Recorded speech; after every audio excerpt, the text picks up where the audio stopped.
Un viņš bija ārkārtīgi neatlaidīgs. Zini, ar neatlaidību var ļoti daudz panākt, un to, ja vīrietis to zina, tad viņš zina ļoti daudz. Cilvēki ar skatuves pieredzi un tie, kuri dzīvojuši bišķiņ savādāk pēc standartiem, ar viņiem vienmēr ir ļoti interesanti parunāt, un tāda ir mana šodienas viese Linita Mediņa.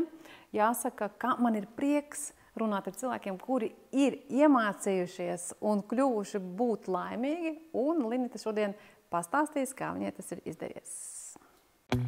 Aktuāla diskusija par tev svarīgo.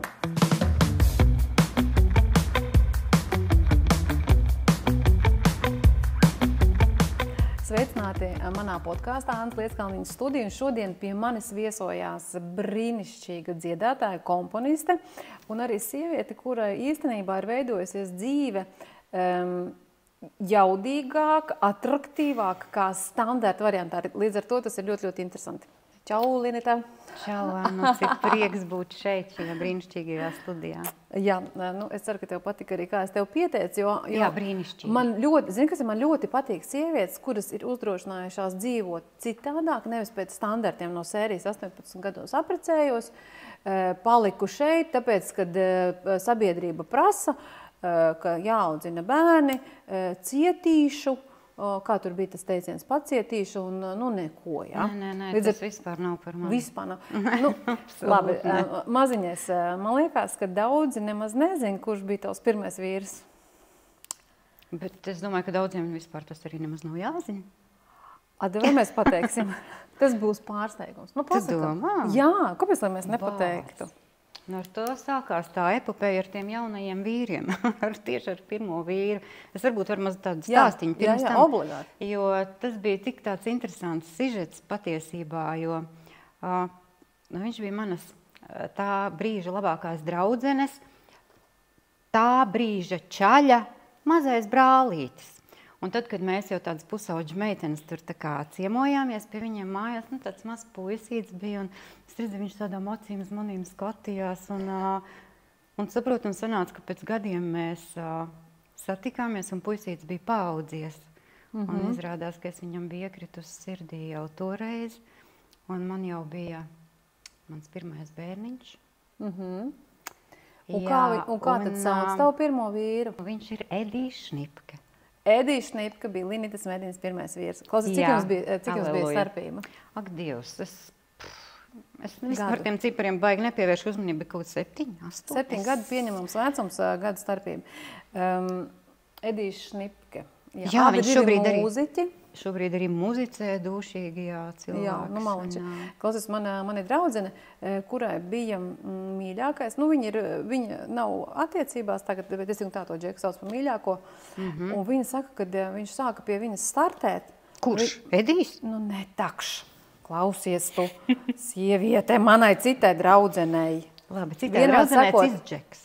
Vienādi sakot, un viņai tas džeks bija kaimiņš no blakus sētas, un viņš bija jaunāks, es nezinu, arī tie paši 7, 8 gadu laikam, un viņš bija bijis bebīts ar knupi mutē, un šitā pie žoga skatījies, kā meitenes spēlē badmintonu. Un viņš saka, un mēs paaugāmies, un tagad viņš startē pie manis, un mani psiholoģiska trauma, es atceros to džeku ar to knupi mutē, un viņa domā, jāiet pie psihologu vispārībā ārstēties, ne?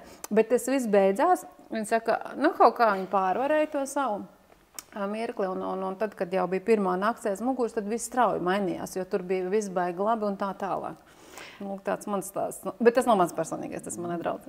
Es teikšu tā bilde paliek iemūžināt mūžos. Es atceros to. Ka tas mazais čalēts. Jā, bet tas nekādā veidā pēc tam nebija traucēklis un nebija arī kaut kāds iemesls pēc tam, kāpēc mēs nepalikām kopā. Nē, tas nebija tas iemesls, ka es viņu atceros kā mazu bērnu. Bet vispār man liekas, ja? Es atceros, ka man startēja viens džeks, man parasti vīrieši bijuši vecāki par maniem, kaut kā 10 gadi, ja? Un es zinu, ka pie mani startēja viens džeks, kurš bija 5 gadus jaunāks, tas jau bija pirms vairākiem gadiem, pirms daudziem gadiem.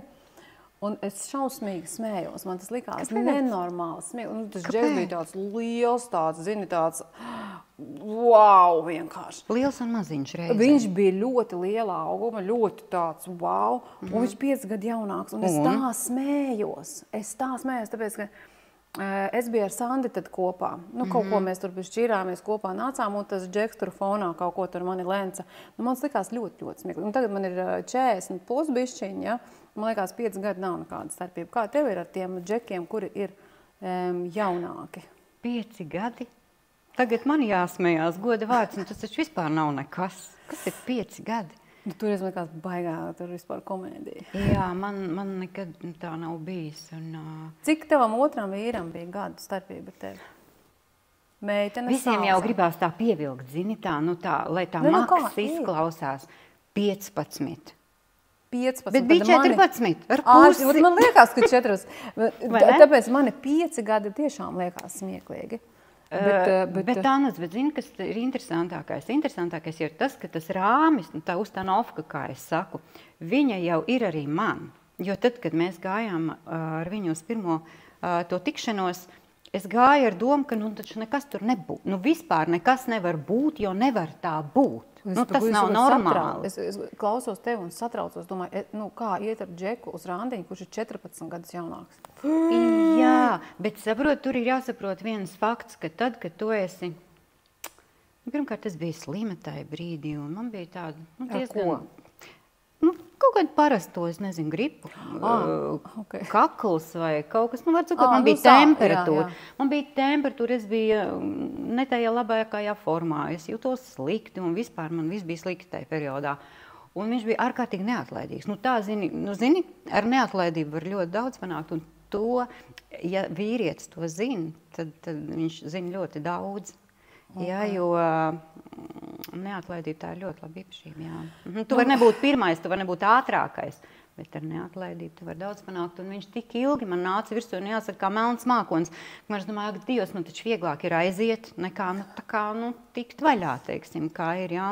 Un es domāju, labi. Bet es nekrāsojos, es nepucējos. Pie tādas pašsajūtas ar temperatūru, man bija bītlenīte, es nezinu, es biju savīstījusies, un es aizgāju, domāju, labi, parunāšu. Tāda īstai mīlestībai. Izglītošu, tā kā pateikšu, ko tu, taču nekas nebūs. Parunāsim, tīri kā divi cilvēki. Galā, cik ilgi tu viņu izglītoji, cik tad jūs bijāt kopā? Kā aizgāja puņķēnu uz pirmo randiņu tā? Ilgi jūs bijāt kopā? Zini, kaut kādi... 14 arī bija, ne? Kādi 13. 13 gadi. Tā, meitenes, tā kā uzmanieties, ar ko jūs ejat uz randiņiem, pat ja puņķēni sēd, tas neko nenozīmē. Īstai mīlestībai pilnīgi vienalga. Jā, īsti nevar zināt nekad, ar ko beigsies tavs katrs satiktais jaunais cilvēks. Bet es kaut ko gribēju teikt, izlūdomām neko, braucam tālāk, lai ir ko mums klausīties, ja pēc tam atcerēsies pateiks. Starp citu, nākot šodien es domāju arī par tām attiecībām, par ko mēs runāsim, un es zinu, ka man ir viena draudzene, un viņa izvēlējās savu Džeku, viņa baigi raud, ja? Viņa raud, viņa ir noskumus, ka kaut kas tur nesanāca, un es saku, bet kas, ko tad darīsim? Un tā, viņa saka, jā, bet viņam ir jahta. Es saku, kāds sakars vīrietim ar jahtu, ja tu raudi pēc... Tas ir par materiālo. Vai ne, vienkārši tik dīvaini, kā izvēlās tos savus partners, un reku tu stāsti, ne mīlestībai, mīlestība un neko, vai ne? Teiksim tā, viņš bija, kā es toreiz teicu, nabaga students. Atnāca pie manis ar vienu somu. Kaut kā tā. Tam vispār nav nozīme. Un es domāju, ka vispār pie partneri izvēles ļoti liela nozīme ir tām tavām vērtībām. Kas ir tas, ko tu cieni un vērtē tajā otrā cilvēkā? Kas ir tas? Vai tā ir tā jahta? Vai tas ir tas saturs? Vai tas ir vēl kaut kādas citas īpašības? Pāriesim, mēs tā bišķi pakuķetējām un tā. Tagad ar tavu pieredzi, ja? Pēc tam arī es gribēšu pajautāt tev par bērniem, un tev ir 3 bērni izaudzināti, ja? Un tev ir bijušas 2 laulības. Un tagad ar visu tavu dzīves pieredzi, ar tavu skatos pieredzi, visu tam, ko tu esi gājis cauri, ko tu šodien kā Lineta, tu domā par attiecībām? Kas ir tas, kas tev ir vērtība? Tu saki, tās ir, lai jums ir kaut kādas līdzīgas vērtības. Kā tu vispār skaties uz attiecībām kā tādām mūsdienās? Jo īstenībā ļoti populāri paliek, ka sieviete nevienu nemeklē, sieviete izbauda dzīvi. Ja? Un es zinu, ka es jau vienu dienu zvanīju vasarā un prasīju, ko tu dari. Tu teici, Annuci, es vienkārši sēžu, kā teici, un pieņemu saules vannas ēnā. Jā, tāpēc, ka tieši tā arī ir. Tas ir tāds kaifs. Es saku, brīžiem nekā nedarīšana ir labākais, ko kādā mirklī vispār var sadarīt. Jā. Ok, bet atgriežoties pie tādas filozofiskās tēmas droši vien, ja? Ko tu šodien ar savu pieredzi domā par attiecību tēmu, par tām, par savu dzīvi, ja? Un kā tu jūties?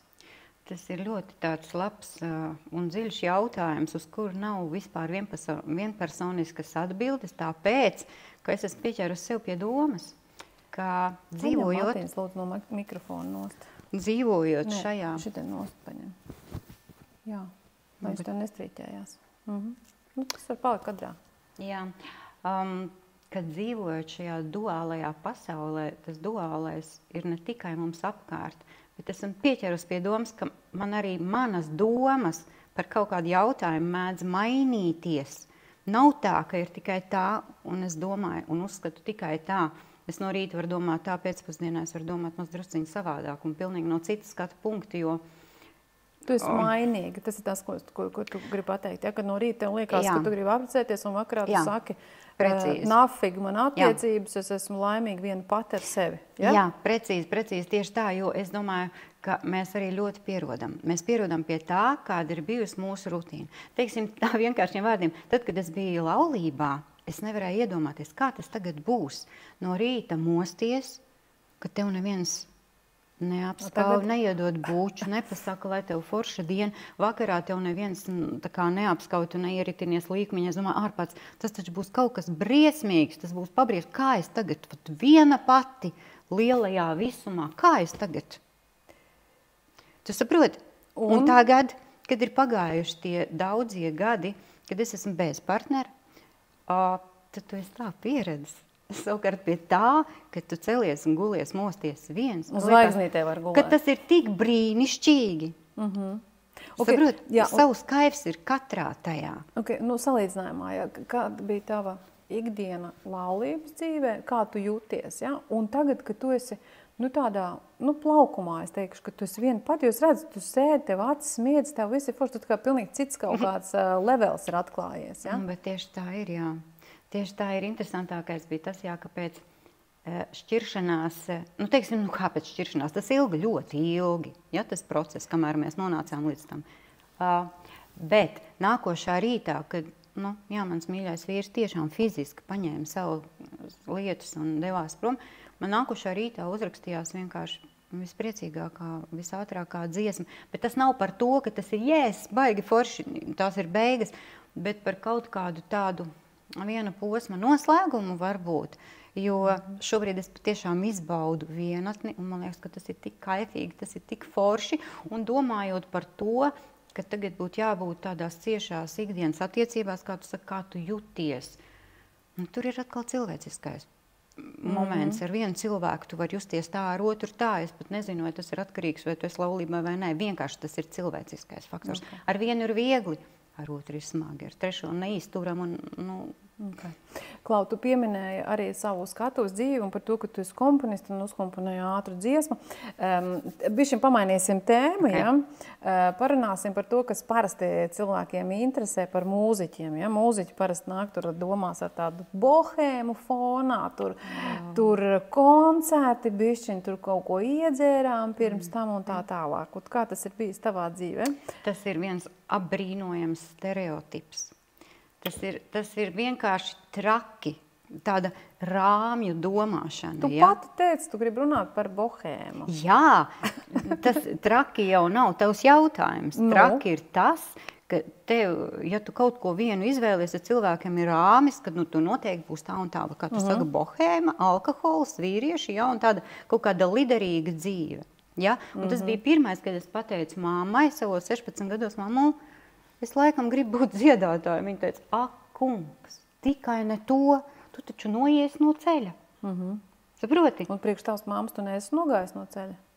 Nē, es nevaru būt nogājis no ceļa, jo es vienkārši neesmu nogājis no ceļa. Bet tavai mammai nerādās, ka tu tomēr esi nogājis no ceļa? Ja saka, es nezinu. Tu nezini. To es nezinu, bet es saprotu, ka tā Ustanovačka bija uzreiz tāda, ja? Un man, es nezinu, kaut kāds tāds iekšējais spīts varbūt ieslēdzās. Bet kāpēc? Ar mani būs citādāk. Ja tu domā, ka visi dara tā, tad es tiešām tā nedarīšu. Un tā arī ir. Es Un tu neesmu smēķēt, esmu iemācījusies, ne es alkoholu lietoju, ne es arī lēkāju pa gultām, es atvainojos. Tā kā... Tev tiešām, tev nav neviena stāsta par bohēmu. Nē, man ir. Bet tagad ir moments, ka vai pastāstīt. Šis ir tas mirklis.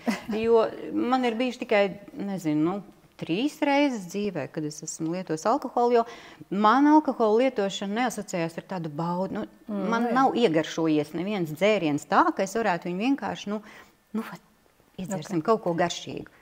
Klausies, ne tikai man, bet es zinu arī citiem cilvēkiem tā ir dzīvē gadījies diezgan bieži, ka pirms lieliem pasākumiem fonā notiek. Tev ir jāiet uz skatos, un, piemēram, šovu vadot, man tā ir gadījies daudz reizes. Tev ir jābūt uz skatos un jābūt priecīgam, bet fonā tev ir noticis kaut kāds ārprāts. Tev ir vienkārši pilnīgā pakaļā. Tev ir sirds salūzus, tu esi noraudājies, vispār sirds zāles atzēries, bet tev jāiet, ja? Tev arī ir tā gadījies. Šitas ir absolūti pazīstams stāsts. Un es domāju, kas tas tāds vispār ir? Zini, kas tas ir? Tas ir viens no momentiem, kāpēc es vispār pārtraucu tādu aktīvo muzicēšanu, kas ļoti ilgu manu periodu dzīvē, jo man tiešām neatstāja sajūta, ka tu esi tāds klauns. Jo tajā brīdī tavas sajūtas nesakrīt ar to enerģiju, kas tev ir jādod cilvēkiem. Un tad saproti, ka tieši tas pats sižets, tu esi noraudājies, tu esi iedzīts, piemēram, stūrī, bet tev ir kaut kas noticis, un tev ir jāiet un jāsmaida. Un es pilnīgi sev redzu kā klaunu, un tas neiet nekādā jēgā kopā, un pēc tam ir atkal grūti salikt sev kaut kādus rāmjos atpakaļ. Tu pilnīgi izmanto to pašu vārdu, ko es arī tāpat saku, šovu biznesa, principā cilvēki ir klauni, jo pilnīgi nevienam neinteresē nekā tu jūties, nekas. Tieši tā. Jā.